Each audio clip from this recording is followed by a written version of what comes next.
ಬೆಳಗಾವಿಯಲ್ಲಿ ಬಿರುಗಾಳಿ ಹಾಗೂ ಮಳೆಗೆ ಜನ ಹೈರಾಣಾಗಿ ಹೋಗಿದ್ದಾರೆ. ಬಿರುಗಾಳಿ ಆರ್ಭಟಕ್ಕೆ ಅನೇಕ ಮರಗಳು ಧರೆಗೆ ಉರುಳಿ ಬಿದ್ದಿದ್ದಾವೆ. ಶಹಾಪುರದ ಸ್ಮಶಾನದಲ್ಲಿ ಚಿತೆಗಳ ಮೇಲೇನೆ ಒಂದು ಮರ ಕುಸಿದು ಬಿದ್ದಿದೆ.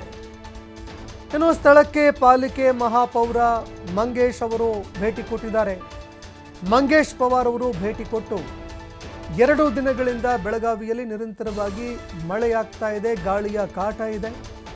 ಇದರ ಹೊರತಾಗಿಯೂ ಕೂಡ ಇನ್ನೂ ತೆರವು ಮಾಡಿಲ್ಲ ಅನ್ನುವಂತಹ ಅಸಮಾಧಾನ ಕೂಡ ಇದೆ. ಬೆಳಗಾವಿಯಲ್ಲಿ ನಿರಂತರವಾಗಿ ಮಳೆ ಹಾಗೂ ಗಾಳಿಗೆ ಜನ ಹೈರಾಣಾಗಿ ಹೋಗಿದ್ದಾರೆ. ಈ ನಡುವೆ ಬೆಳಗಾವಿಯಲ್ಲಿ ಮಳೆಯ ಆರ್ಭಟಕ್ಕೆ ಅನೇಕ ಕಡೆಗಳಲ್ಲಿ ಮರಗಳು ಉರುಳಿ ಬಿದ್ದಿದ್ರೆ, ಶಹಾಪುರದ ಸ್ಮಶಾನದಲ್ಲೂ ಕೂಡ ಚಿತೆಗಳ ಮೇಲೆ ಮರವೊಂದು ಕುಸಿದು ಬಿದ್ದಿದೆ. ಇನ್ನು ಸ್ಥಳಕ್ಕೆ ಪಾಲಿಕೆ ಮಹಾಪೌರ ಮಂಗೇಶ್ ಪವಾರ್ ಅವರು ಭೇಟಿ ಕೊಟ್ಟಿದ್ದರು.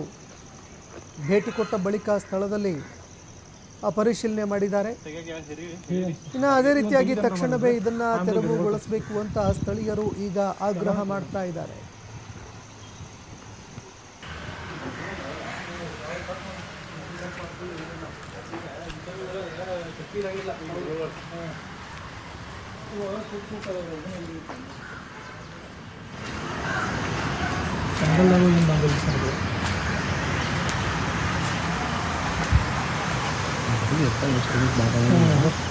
ಏನಕ್ಕೈತಿ ಇದು ಗಿಡಗೋದು ಒಂದು ಸಮಸ್ಯೆ ಇರ್ತದೆ.